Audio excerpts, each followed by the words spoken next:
तो कहानी कुछ यूं है कि एक ब्राह्मण को कहीं से यजमानी में एक भैंस मिली।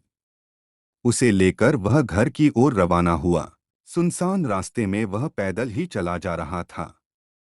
बीच रास्ते में उसे एक चोर मिला। उसके हाथ में मोटा डंडा था और शरीर से भी वो अच्छा तगड़ा था।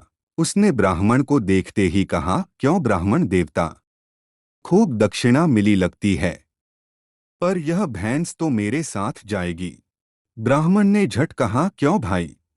चोर बोला, क्यों क्या, जो कह दिया सो करो। भैंस छोड़कर चुपचाप यहां से चलते बनो, वरना लाठी देखी है, तुम्हारी खोपड़ी के टुकड़े टुकड़े कर दूंगा। अब तो ब्राह्मण का गला सूख गया।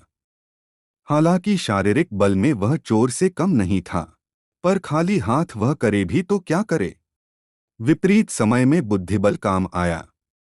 ब्राह्मण बोला, ठीक है भाई, भैंस भले ही ले लो, पर ब्राह्मण की चीज यूं छीन लेने से तुम्हें पाप लगेगा।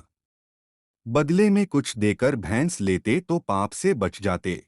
चोर बोला, यहाँ मेरे पास देने को धरा क्या है? ब्राह्मण ने झट कहा, और कुछ न सही, लाठी देकर भैंस का बदला कर लो। चोर ने खुश होकर लाठी ब्राह्मण को पकड़ा दी और भैंस पर दोनों हाथ रखकर खड़ा हो गया। तभी ब्राह्मण कड़क कर बोला, चल हट भैंस के पास से, नहीं तो अभी खोपड़ी दो होती है। चोर ने पूछा, क्यों? ब्राह्मण बोला, क्यों क्या, जिसकी लाठी उसकी भैंस।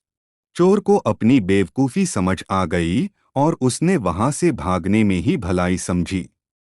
किसी ने सच ही कहा है कि जिसमें अक्ल है उसमें ताकत है।